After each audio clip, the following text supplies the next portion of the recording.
ঘড়িতে বাজে এখন বিকেল 5:30। আমি আর তৃষা আমাদের হোটেল থেকে বেরিয়ে পায়ে হেঁটেই যাচ্ছি সুরিয়া কেএলসিসির দিকে। সুরিয়া কেএলসিসিটা হচ্ছে পেট্রোনাস টুইন টাওয়ারের নিচের শপিং মলটার নাম।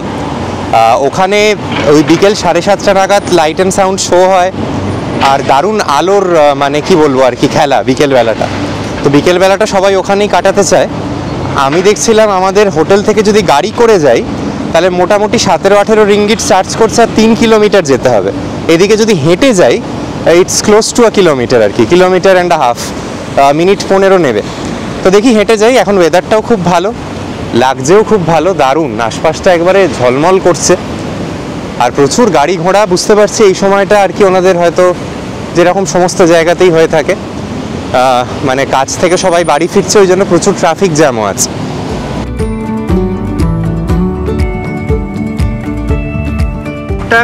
ইন্ডিয়ান দোকান আছে খাবারের।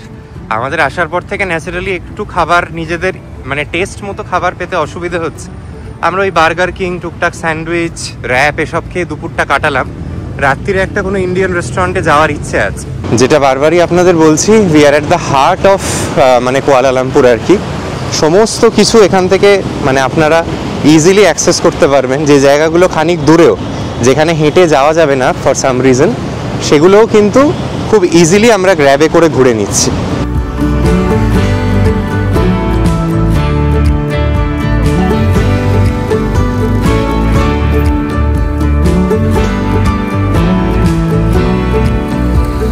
আমার পিছনে হচ্ছে পেট্রোনাস টুইন টাওয়ার, দেখতে পাচ্ছেন তো কি অপূর্ব লাগছে। সন্ধেবেলায় এই আশপাশের পরিবেশটা একদম গমগম করে। আমরা এবার সুরিয়া কেএলসিসিতে যাব। এইটা হচ্ছে বলতে পারেন পেট্রোনাস টুইন টাওয়ারের ভিউ পয়েন্ট মতো আর কি। এখানে প্রচুর মানুষ গ্যাদার হয়েছে, দেখুন সবাই যে যার মতো সেলফি তুলছে, কেউ রিলস করছে। বিভিন্ন দেশের বিভিন্ন ভাষাভাষীর মানুষ একত্র হয়েছেন কিন্তু এই পেট্রোনাস টুইন টাওয়ারের বিউটিটা অ্যাডমায়ার করতে। কুয়ালালামপুরের একদম হার্ট অফ দ্য সিটিতে আমরা দাঁড়িয়ে কিন্তু আজকের এই ব্লগটা শুরু করছি। পেট্রোনাস টুইন টাওয়ারকে নিয়ে ছবি তোলার কি ভিড় দেখুন। এখানে কিছু ফটোগ্রাফার আছেন যারা পার ছবি 10 রিঙ্গিট করে চার্জ করছে, মানে 200 টাকা করে আর কি পার ছবি। কত মানুষ দেখুন লাইন দিয়ে আছে শুধু এই পেট্রোনাস টাওয়ারকে নিয়ে একটা ছবি তুলবে বলে।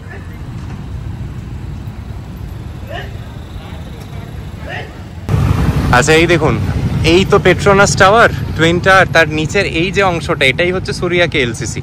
ওপারটা গেলে একটা কেএলসিসি গার্ডেন এরিয়া মতো আছে, ওখানে ওই লাইট অ্যান্ড সাউন্ড শো হয়। আমরা ওদিকটাই যাব, আমাদের এবার রাস্তা ক্রস করে ওপারে যেতে হবে। সুরিয়া কেএলসিসি পৌঁছতে পৌঁছতে পুরো ভিজে কাক হয়ে গেলাম। হঠাৎ করে বৃষ্টি, আর এমন বৃষ্টি দাঁড়াতে দিচ্ছে না আর কি অবস্থা। এই সুরিয়া কেএলসিসির এন্ট্রান্স। সুরিয়া কেএলসিসি মলটা আমাকে অনেকটা আমাদের পার্ক সার্কাসের কোয়েস্ট মলের কথা মনে করাচ্ছে। শুধুই লাক্সারি ব্র্যান্ড, একটা অর্ডিনারি কিছু চোখে পড়লো না। যাতেই হাত দেবেন মোটামুটি 20-30 হাজার টাকার গল্প।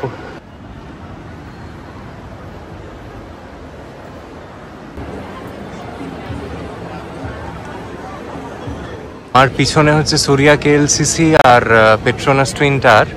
সুরিয়া কেএলসিসি থেকে বেরিয়ে এসেই কিন্তু এই উল্টো দিকটাই হচ্ছে কেএলসিসি পার্ক, আর তার মাঝখানে এরকম ছোট্ট একটা ওয়াটার বডি। এখানেই বিকেলে লাইট অ্যান্ড সাউন্ডের একটা শো হয়, সম্ভবত 7:30 থেকে শুরু হয়। এখানে তো এখন বাজে 6:45, তাও ভালো দিনের আলো আছে। এখানে সানসেট হতে হতে ওই 7:30 হয়ে যায়।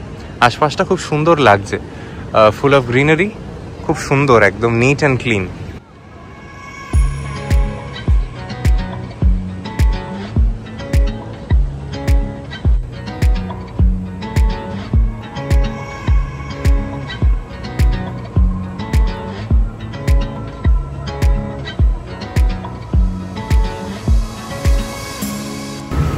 এখন ঠিক বাজে বিকেল 7:30।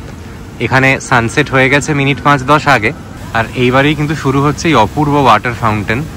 সকালবেলা এই টাওয়ারটা আপনারা দেখে কতটা কি ফিল করতে পারবেন জানি না, বাট আলো জ্বলে যাওয়ার পর না এর একটা মোহময়ী রূপ আর কি। মানে ন্যাচারালি বুর্জ খালিফার সঙ্গে কম্প্যারিজনটা খুব বোকা বোকা, বাট তবুও মানে টুইন টাওয়ার হিসেবে মানে পৃথিবীর বোধহয় সব থেকে উচ্চতম টাওয়ার এই পেট্রোনাস টুইন টাওয়ার।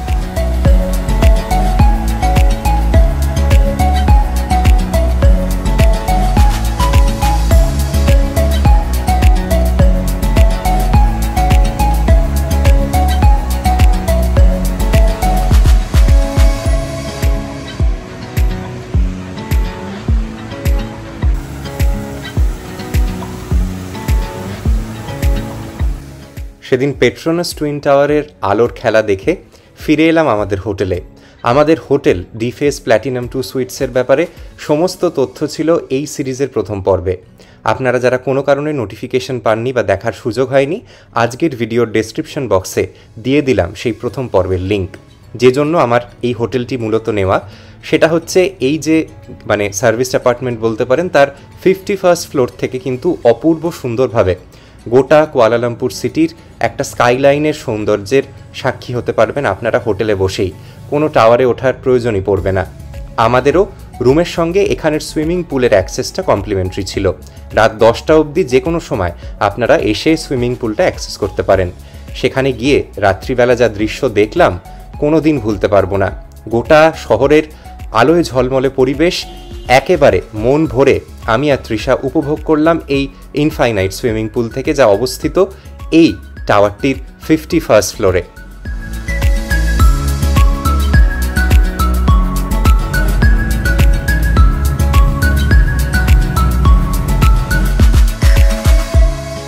আপনাদের কালকে যে জিনিসটা অতটা দেখানো হয়নি, কারণ আমিও নতুন ছিলাম এই শহরে, আমার এই জানলা থেকে ঠিক কী কী দেখতে পাচ্ছি আরেকবার আপনাদের দেখিয়ে দিই।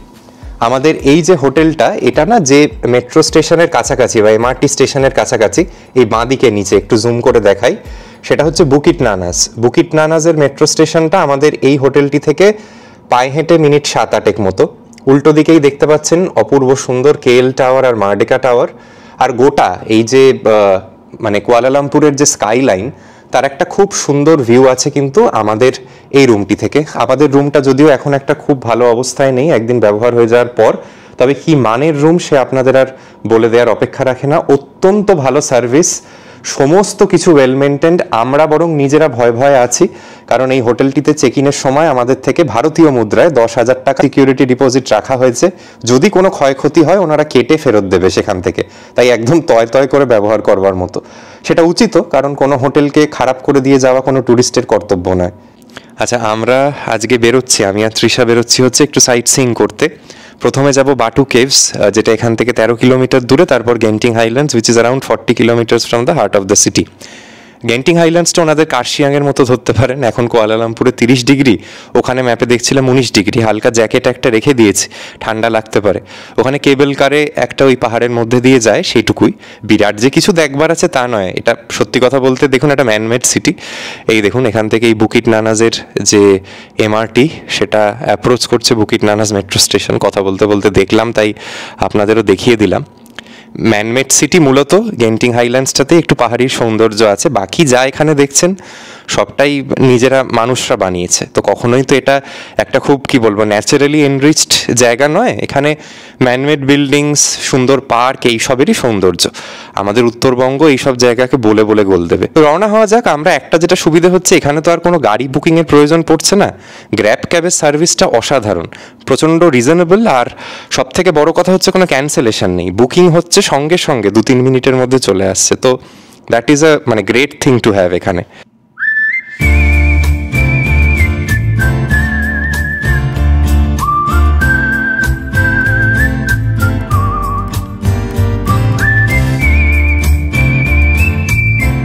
সকাল সকাল এখানে রিসেপশনে চেক ইনের ভিড়টা দেখুন। আসলে এই সমস্যা, বেশিরভাগ দেশের প্লেনই কুয়ালালামপুরে এসে পৌঁছয় হচ্ছে সকালবেলা, আর এদিকে এনাদের চেক ইন হচ্ছে দুপুর 3টে নাগাদ। কালকের ভিডিওটা যারা দেখেছেন তারা জানেন এই প্ল্যাটিনাম 2 বিল্ডিংয়ের যেটা লবি এরিয়া, সেখানে প্রচুর প্রচুর মানে কাউন্টার্স আছে। এই প্ল্যাটিনাম 2-কে ম্যানেজ করে বোধহয় 6 থেকে 7টা ব্র্যান্ড। আর এই গোটা প্ল্যাটিনাম 2-এর যারা থাকছেন আর কি, তারা এসে ব্রেকফাস্ট করতে পারেন হচ্ছে এই স্টাইল বলে রেস্টুরেন্টটায়। আমাদের যে রুম প্ল্যান ছিল তাতে অবশ্য কিন্তু কোনো ব্রেকফাস্ট ধরা ছিল না। আমি কালকে কিউরিওসিটি থেকে একবার এখানে জানতে এসেছিলাম যে ব্রেকফাস্ট যদি ইনহাউস করি কত পড়বে। বললো 95 রিঙ্গিটস, মানে একজন মানুষের প্রায় 1900 টাকা। এটা 5 স্টার হোটেল, তো 5 স্টার রেটসও বটে। বেশ সুন্দর কিন্তু এখানের রেস্টুরেন্টটা।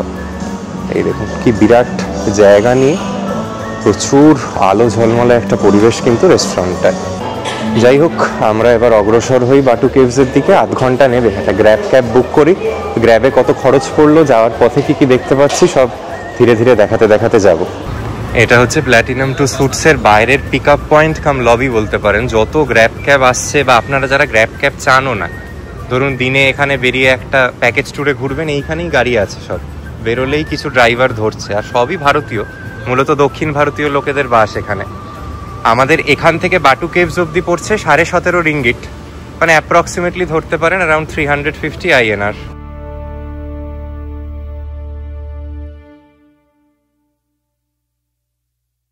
ক্যাব 17.5 রিঙ্গিটে এইরকম এসি গাড়ি।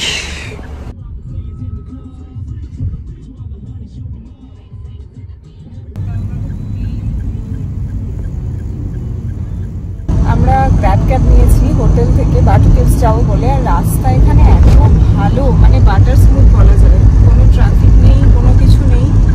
আর মাত্র 20 মিনিটের মধ্যেই কিন্তু আমরা পৌঁছে যাব দেখাচ্ছে। একদমই, এখান থেকে দূরত্ব 13 কিলোমিটার হলেও রাস্তা যদি সবসময় এরকম পান তাহলে আর কোনো দূরত্বটাই কোনো দূরত্ব না।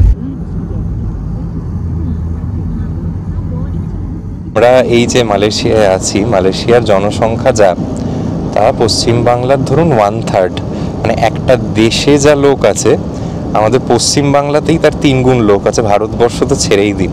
এই যে এত সুন্দর ইনফ্রাস্ট্রাকচার, এত সুন্দর রেল নেটওয়ার্ক, হোটেল, ঝাঁচকচকে শপিং মল, বার, পাব, এই যে সুন্দর মেনটেনেন্স যেটা হচ্ছে, মানে তাই তো তৃষা, হচ্ছে যে পপুলেশনটা মানে ঠিক করে চেক অ্যান্ড ব্যালেন্সটা আছে।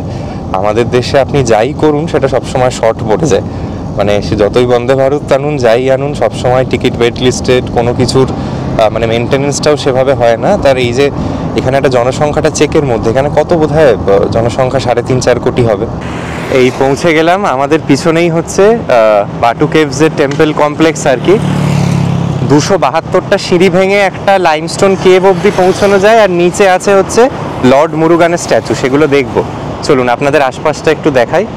এইরকম হাইওয়ের ধারেই কিন্তু কমপ্লেক্সটা, ওখানে দেখুন ফুলমালাও বিক্রি হচ্ছে। দূর দেশে হিন্দু মন্দির দেখতে বেশ মন্দ লাগে না। এই মালয়েশিয়া কিন্তু একটা মানে মুসলিম মেজরিটি কান্ট্রি, প্রচুর মস্ক, ওই জন্য আপনাদের চোখে পড়বে আসবার পর থেকেই। বাট এখানে কিন্তু এরকম হিন্দু মন্দিরও আছে। তার পিছনে মূলত যেটা কারণ হচ্ছে, প্রচুর দক্ষিণ ভারতীয় হিন্দুদের এখানে কিন্তু বাস। আমাদের হোটেল, নানা রেস্টুরেন্টে গিয়েও দেখছিলাম ওনারা অনেক পরিমাণে কাজ করেন, এবং ওনাদের থাইপুসাম বলে সম্ভবত একটা ফেস্টিভ্যাল হয় দক্ষিণ ভারতীয় হিন্দুদের, তো সেইটার কিন্তু মূল ফোকাল পয়েন্ট হচ্ছে এই মন্দিরটা। সেই সময় এখানে প্রচুর প্রচুর ভিড় হয়। এই দেখুন নানা ফুল, মালা, কলা, জলের বোতল সব বিক্রি হচ্ছে। আর এই দোকানগুলো চালাচ্ছেন কিন্তু মূলত সমস্ত দক্ষিণ ভারতীয় মানুষরা। মনে হচ্ছে যেন চেন্নাই বা রামেশ্বরমে কোথাও এসেছি। কি সুন্দর মালাগুলো দেখুন, অপূর্ব। আর আমরা না আসবার পর থেকেই মেঘলা আবহাওয়া পাচ্ছি। কাল তো দুবার এমন বৃষ্টি হলো, সেই কাক ভেজা স্নানের মতো আমাদের অবস্থা হয়ে গেছিল। কিছু করার নেই, একদিকে ভালো যে গরমটা সেজন্য কম লাগছে, বাট ঘুরতে এসে এরকম একটা ডাল ওয়েদার ভাল লাগে না। এই হচ্ছে টেম্পল কমপ্লেক্সে ঢোকার মেন দরজা, আর এখানে লেখা আছে বাটু কেভস গোমবাক। এইখানে লেখা আছে লিডিং হিন্দু শ্রাইন সিন্স দি 1890s। চলুন যাওয়া যাক। এই সিঁড়িগুলো দিয়ে লাইমস্টোন কেভে উঠতে হয়, 270-72টা সিঁড়ি।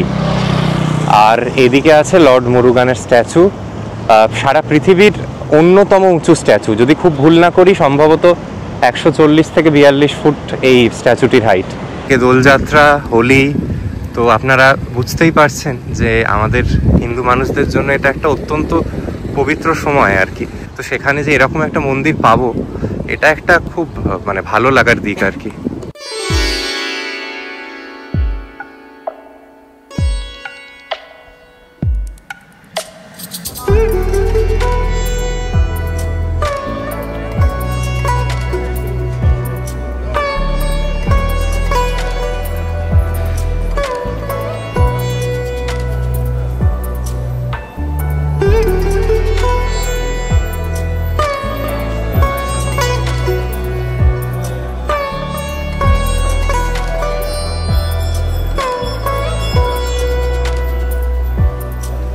পায়রাও প্রচুর, আর সেই পরিমাণ আছে বাঁদর। বারবার রিভিউতে পড়ছিলাম সতর্ক থাকার কথা বলা হয়েছে সবাইকে। লর্ড মুরুগান বা কার্তিকেও আপনারা যে নামেই ডাকুন না কেন, তার নাম ধরে চলুন সিঁড়িতে ওঠা যাক। আশা করি খুব বেশি কষ্ট হবে না, একটু গরম এই যা। কিছুটা উঠলাম, 30টা মতো সিঁড়ি হলো বোধহয়।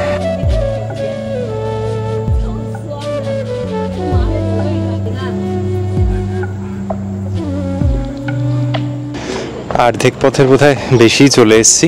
এমনি সময় হলে কোনো সমস্যা হতো না। আমার এই জানুয়ারি মাসে উত্তরবঙ্গে গিয়ে বাঁ হাঁটুতে একটা চোট লেগেছে, এখনও ভোগায়।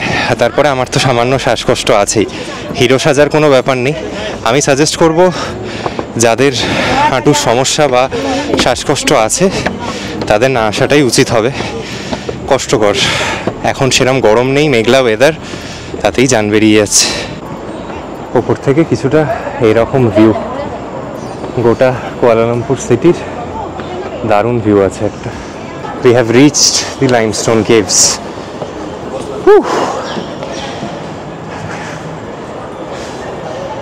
উঠে যাওয়ার পর দারুণ লাগে না? এরকম কিছু চ্যালেঞ্জিং হলে কি সুন্দর লাগছে ওপর থেকে আশপাশটা, ফাটাফাটি ভিউ।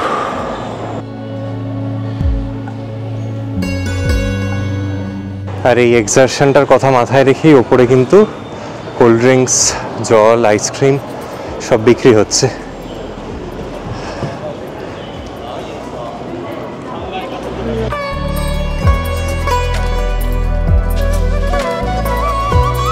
সামনেই মনে হচ্ছে মন্দির। কি সুন্দর ভিতরটা।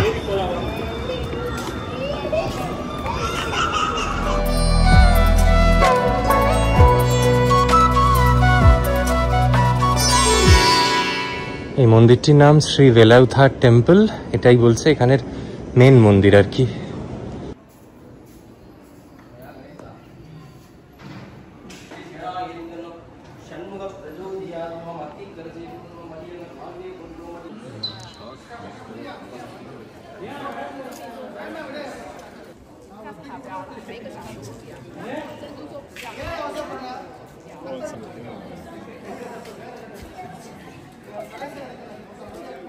একটু কষ্ট হলো তো বটেই, শারীরিক অক্ষমতা আমাদের, তবে এখানে এসে আর কোনো কি বলছি কষ্ট নেই।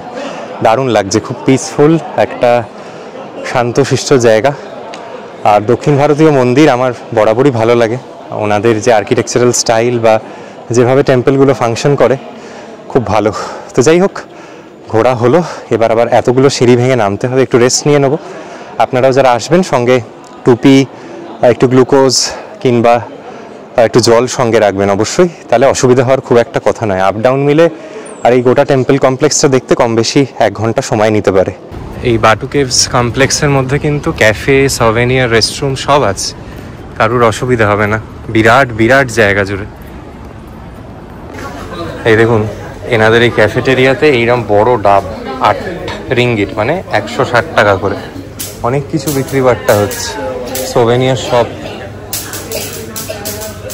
এটা বিরাট ক্যাফেটেরিয়া, রেস্টুরেন্ট বলতে পারেন, শুধু দক্ষিণী খাবার বিক্রি হচ্ছে। প্লেন দোসা নিলাম, সস্তাই বলবো, 80 টাকা। মশালা ডোসা হচ্ছে 120। আর এখানে দেখছি থালি মিল আছে, রাইস সাম্বার টাম্বার দিয়ে, সব দেখলেও ভাল লাগছে যেন অন্য দেশে এসে। এখানে কোল্ড ড্রিঙ্কস 5 রিঙ্গিট করে, নানা রকম ফ্রুট জুস আছে, খুবই ভালো। স্বাদ কেমন লাগছে? বেশ ভালো, মানে ভারতবর্ষের ছোঁয়া পাচ্ছিস? ইন্ডিয়ার ছোঁয়া যেখানে পাই সেটা খুব ভালো লাগে। তৃষা আবার এক কাপ চাও বলেছে। চা কত টাকা নিল? বলতে পারবো না, 2-3 টাকা হবে। এই হচ্ছে আমার প্লেন বাটার দোসা, ভালো। মানে এখন এখানে এইসব খাওয়া পাওয়া মানে স্বর্গ সুখ বল। ও কালকে আমরা এসবের জন্য খুব তোড়পেছি। দুটো লেয়ারে চা, ফিল্টার কফি যেরকম নরম টাইপের। বাটু কেভসে ঘোরাঘুরি শেষ করে আবারও একটি গ্র্যাব ক্যাব নিয়ে রওনা হলাম সেদিনকে আমাদের সেকেন্ড ডেস্টিনেশনের পথে, জেন্টিং হাইল্যান্ডস। মোটামুটি গ্র্যাব ফেয়ার পড়তে পারে 40 থেকে 50 রিঙ্গিটের কাছাকাছি। ওই শহর থেকে যাতায়াত মিলে 1000-2000 টাকা মতো খরচ ধরতে পারেন। আর আপনারা যারা খুচরো খুচরো এভাবে খরচ করতে চান না, যে কোনো হোটেল বা ট্রাভেল এজেন্সিকে রিচ আউট করলে ওনারা কিন্তু কুয়ালালামপুর সিটি ট্যুরটা অ্যারেঞ্জ করে দিতে পারেন। তবে বিদেশের মাটিতে গিয়ে আমরা কিছুটা কমফর্ট বা নিজেদের ইচ্ছে মতো ঘোরবার স্বাধীনতাটা মেনটেন করবার জন্য নিজেরা নিজেদের মতো প্ল্যান করে ঘুরছিলাম। যে যে জায়গাগুলোয় যেতে ইচ্ছে করছিল সেগুলোতেই যাচ্ছিলাম। আর পাহাড় সে যেখানেই হোক তার এক আলাদাই মুগ্ধতা। আমার সেদিনকে গোটা এই যে সিটি ট্যুরটা করেছি, এই ভিডিওটা শেষ করার আগেই বলছি জেন্টিং হাইল্যান্ডসের মতো কিচ্ছু দেখিনি। এত সুন্দর চওড়া রাস্তা, মানে কখন যে পাহাড়ে উঠে গেলাম তা টেরই পেলাম না। এত দূরের পথ, প্রায় কুয়ালালামপুর সিটি থেকে 40 কিলোমিটার 45 কিলোমিটার ডিস্টেন্স, তা আমরা কাভার করে নিয়েছিলাম মাত্র 30 থেকে 35 মিনিটে। আমাদের সেদিনকে গ্র্যাব ক্যাবের যে ডেস্টিনেশনটা দিয়ে বুক করেছিলাম সেটা হচ্ছে আওয়ানা কেবল কার স্টেশন, যেখানে আমাদের নামবার কথা। আচ্ছা, উচ্চতাটা খেয়াল করুন। আমরা কুয়ালালামপুরে শুরু করেছিলাম মোটামুটি 100 মিটার্স থেকে, এখন অলরেডি আমাদের অল্টিটিউড হয়ে গেছে 573। জেন্টিং হাইল্যান্ডসের মূল এরিয়াগুলো যেখানে ক্যাসিনো বা থিম পার্ক আছে শুনছিলাম, অল্টিটিউড ইজ অ্যারাউন্ড 1900 মিটার্স, প্রায় ধরুন দার্জিলিং।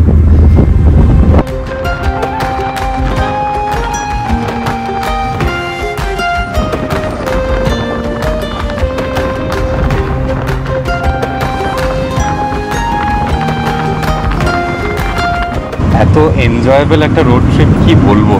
এই মনে হলো শুরু করলাম, মানে ফ্ল্যাটল্যান্ডস থেকে আধ ঘন্টার মধ্যে পাহাড়, দারুণ কমফর্টেবল ওয়েদার আশপাশটা। আসলে কি হয়েছে, এই 270টা সিঁড়ি ভেঙেছি তো এই শার্টগুলো প্রায় ভিজে একদম চুপচুপ করছিল। এখানে এসে আবার মনে হচ্ছে যেন টুপি জ্যাকেট দুটোই পরতে হতে পারে। দারুণ দারুণ মানে। আর যিনি আমাদের চালাচ্ছেন এই দাদা, এত ভালো মানুষ। আমি বলছি এখানে আসবার পর থেকে যে কজন ড্রাইভার পেয়েছে, যেটা আপনাদের বলছিলাম, কেউ ওই বুক করে ক্যান্সেল করে দেওয়ার গল্প নেই। তারপর হচ্ছে যে প্রত্যেকে যেন খুব ঠান্ডা, নম্র, ভদ্র, মানে যেটা ভীষণ ভীষণ আকৃষ্ট করছে। কারোর মধ্যে কোনো উত্তেজনা নেই, রাগ নেই, একটা অদ্ভুত শান্তির পরিবেশ এই দেশটা। আমরা প্রায় পৌঁছে গেছি হচ্ছে আওয়ানার কেবল কার স্টেশন, যেটা সেটা। এই যে কেবল কারের স্টেশনের যে টিকিট বুকিং, এটা আপনারা ক্লু ক্যাব থেকেও করে নিতে পারেন। দেখলাম এক একজন বড় মানুষের জন্য 220 টাকা করে চাইছে, মানে তাহলে আর লাইনে দাঁড়ানোর ঝামেলাটা থাকে না। এই যে, আর এখানে প্রচুর কার পার্কিং এর ভালো ব্যবস্থা আছে। shopping mall. ও okay, this one. Then the size. আচ্ছা আচ্ছা, এদিকে বলছেন শপিং মল, পিছনে পাহাড়। এ এক যেন অন্যরকম জিনিস, মানে আধুনিকতার সঙ্গে আবার প্রকৃতি। আমাদের গাড়ি আমাদের এখানে ছেড়ে দিল আওয়ানায়। এইখানে একটা বিরাট শপিং মল আছে, সেই লাক্সারি শপিং মল যেরকম কালকে সুরিয়া কেএলসিসি দেখাচ্ছিলাম। আর এই উল্টো দিকে হচ্ছে কেবল কারের স্টেশন। এখানে চলুন আগে মলটা একটু দেখে আসি। যদিও এখানে কেনার মতো আমাদের কিছুই নেই, সবই লাক্সারি ব্র্যান্ড, বস, গুচি, প্রাডা, এসবের নিচে লোকজন কোনো কথাই বলছে না। এই মাঝে মাঝে একটা ম্যাক্স, একটা প্যান্টালুন্সকে খুব মিস করছি। হচ্ছে বসের আমি মনে আছে দুবাইয়ের একটা ওই ডিউটি ফ্রি স্টোরে একটা টুপির দাম জিজ্ঞেস করেছিলাম। টুপিটা বোধহয় বলেছিল কত, 5-6 হাজার টাকা না কত দাম। বাবা রে বাবা, কি সুন্দর শপিং মলটা দেখুন। এখান থেকে এক মানে আক্ষরিক অর্থে মানে গোটা জেন্টিং হাইল্যান্ডসের একটা দারুণ ভিউও আছে। এই বাঁদিকে হচ্ছে আরমানি, 60% অফ। 60% অফ দিলেও যা হবে, ঢুকতেও ভয় লাগছে। এদিকে হচ্ছে কোচ, আচ্ছা এদিকে মার্ক জেকবস, আরমানি, আর কি আছে। আর এই মাঝখানটা হচ্ছে একটা ফাউন্টেন। এই দোকানে দেখুন সব জিনিস 50%-এ বিক্রি হচ্ছে, মানে 1150, 23,000 টাকা পড়বে এই একটা ব্যাগ। 50% অফ, মানে হ্যাঁ বললো আরও 5% দেবে, তার মানে 55% অফ, 20,000 টাকা ধরুন এই ছোট্ট একটা কোচের ব্যাগে। এই কিছু জিনিস বলে না দেখতেই ভালো, এগুলো হচ্ছে ওই দেখার জন্যই ভালো, নেয়ার জন্য না। দেখি আরো ছোটখাটো। হ্যাঁ, আমাদের ওই কপিই ভালো নাইট মার্কেটে। ডান দিকে মাইকেল কর্স। এই আচ্ছা বলে রাখি, এটা আর একটা মানে জিনিস আপনাদের জানা উচিত, এই একই দোকান কুয়ালালামপুরে কিন্তু অফার দেয় না, এখানে সারা বছর অফার থাকে। ওই জন্য কুয়ালালামপুরের মানুষ কিন্তু নিজেদের বিলাসিতার জন্য এই জায়গাগুলিতে আসেন উইকেন্ডে, মানে সস্তায় শপিং করবে, এরকম দারুণ পাহাড় দেখতে পারবে। কি যে সুন্দর, আমার বলার ভাষা নেই।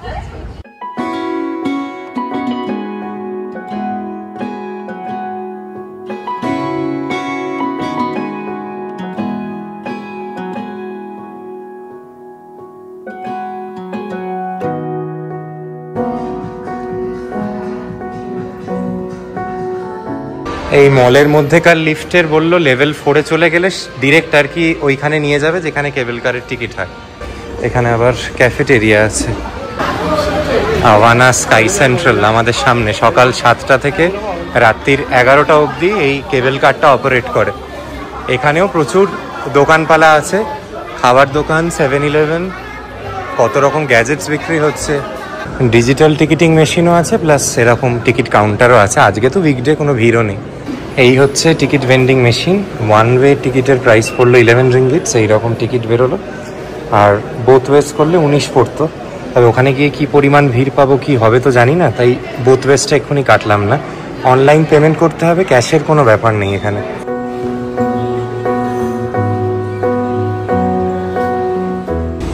এই আমার সামনে হচ্ছে কেবল কার। শুরু হলো আমাদের জার্নি, একদম খালি। কেমন লাগছে রে? এই জায়গাটা না এলে মিস হতো না। সেই গ্যাংটক, পিছনে পাহাড় দেখা যাচ্ছে।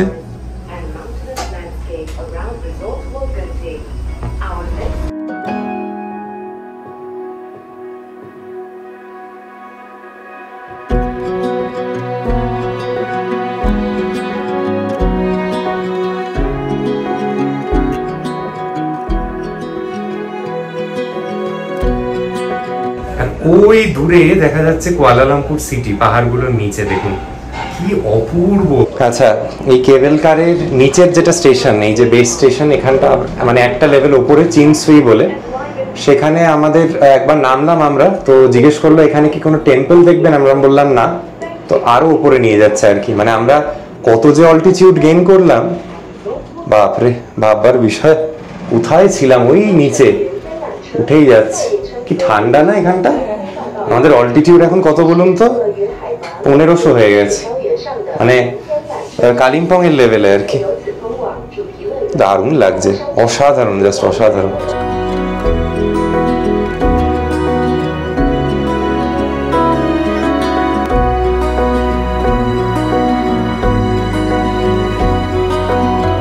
তার পুরো কুয়াশার মেঘে ঢেকে গেছে দেখুন, এবার একটু ভয় ভয় লাগছে। এত জোরে হাওয়া চলছে না, কি বলবো, কিচ্ছু দেখা যাচ্ছে না আশপাশটা। আমরা এই পিছনেই হচ্ছে আমাদের কিন্তু থিম পার্কটা, মানে যদিও আমি মজা করেই বলছি, ভয়ের কিছু নেই, বাট এতটা অল্টিটিউড তো এরকম এত উঁচুতে চড়িনি কখনো আর কি, এতগুলো লেভেল, এতগুলো স্টেশন। তবে খুব এনজয়েবল। এই জিনিসটা আমি না করলে এটা বিরাট মিস হতো। গোটা কুয়ালালামপুরে এত ভালো কিছু নেই। এই যে আমাদের নিচ দিয়ে যাচ্ছে হচ্ছে থিম পার্কটা, বাচ্চারা যদি আসে কেউ ব্যবহার করতে পারে এই পার্কটা। আমরা এই যা ভিউ পেয়ে গেলাম, আমাদের আর কোথাও যাওয়ার দরকার নেই।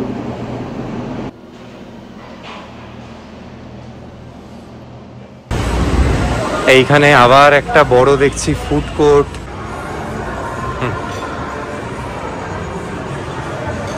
এখানেও দেখুন টুরিস্ট সিম কার্ডস বিক্রি হচ্ছে এই শপিং মলটায়। এখানে 7-Eleven-এর দোকান আছে, আর এদিকে একটা গ্যাজেটও বলে দোকান আছে। কত রকম গ্যাজেটস বিক্রি হচ্ছে। আমার যে জিনিসটার অসম্ভব লোভ, দেখি কি পাওয়া যায়।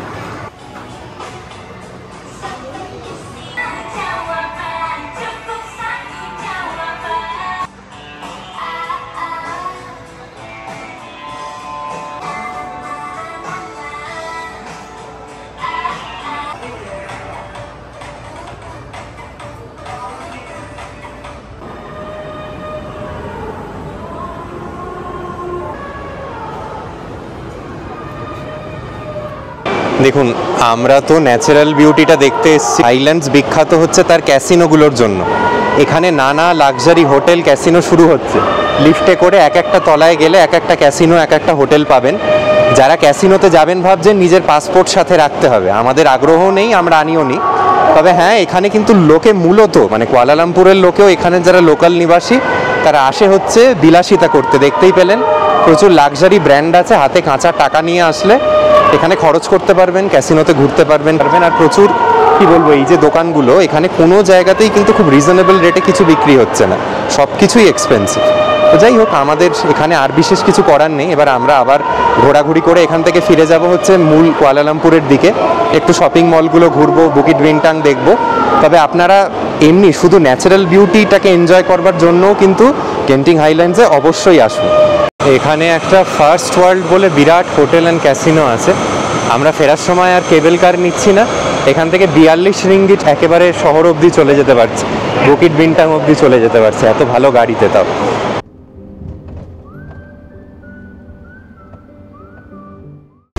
পাহাড়ে ছিলাম, আবার সমতলে, এবং আবার লাক্সারির দোরগোড়ায়। বুকিট বিনটাং এন্ট্রান্স বলছে, এটাকেই আমরা প্যাভিলিয়ন মল হিসেবে জানি। মানে বুকিট বিনটাং এর যে স্ট্রিট মার্কেট বা অন্য সমস্ত কিছু এখান থেকে অ্যাক্সেস করা যায়।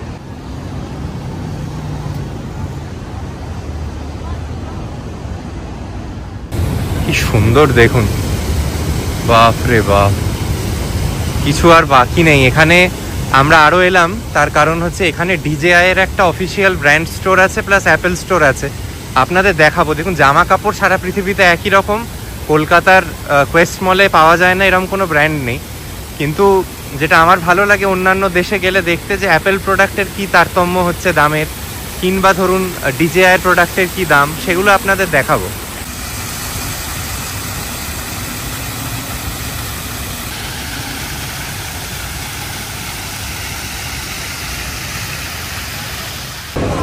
একটা আক্ষরিক অর্থে টাউন স্কোয়ার ঠিক যেরকম হওয়া উচিত, যে সৌন্দর্য, সেটা এখানে না এলে আপনারা বুঝতে পারবেন না। মানে এত ভালো লাগছে যেন মনে হচ্ছে কেন কালকেও এখানে এলাম না। এইখানে এসে একমাত্র আমাদের কি বলবো, হাতে খড়ি করলো একটা ম্যাকের লিপস্টিক কিনে। কেমন? ও দুবাইতে তো যায়নি, বা আমার সাথে ইউকেও যায়নি, ও বরাবরই বলেছিল ওর ম্যাক পছন্দ অ্যাজ আ ব্র্যান্ড। ম্যাকের স্টোরে এসে একটা লিপস্টিক কিনবে না, তা কি হয়? কত কালেকশন দেখুন, কি বিরাট স্টোর।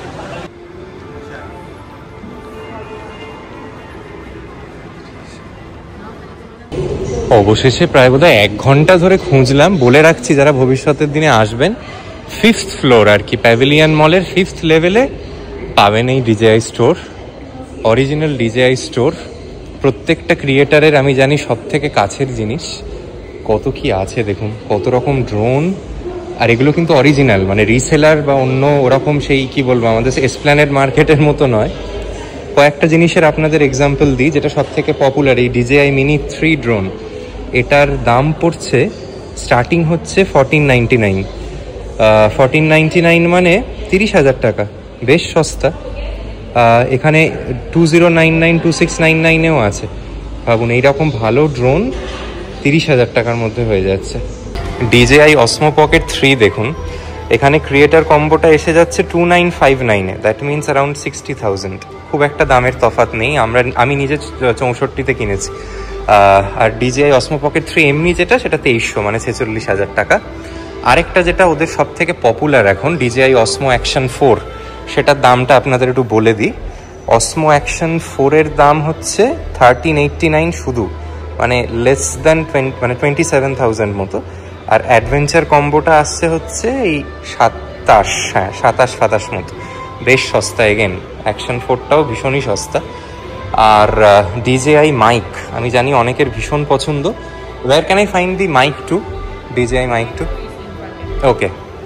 আচ্ছা, ডিজেআই মাইক 2-র প্রাইস হচ্ছে এখানে 1649, দুটো ট্রান্সমিটার একটা রিসিভার দিয়ে। আর 989 ভাবুন, মানে লেস দেন 20,000-এ 1 ট্রান্সমিটার 1 রিসিভার।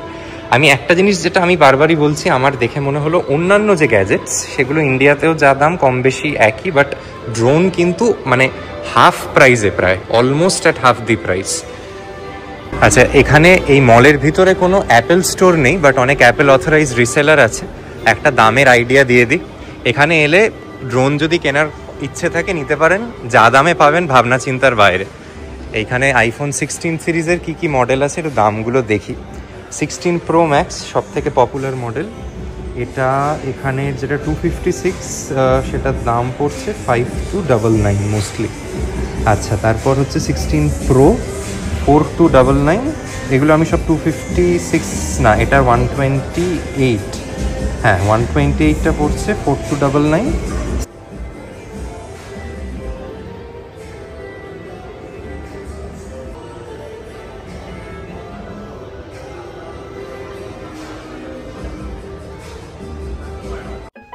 এবার পালা আজকের এই ভিডিওটি শেষ করবার।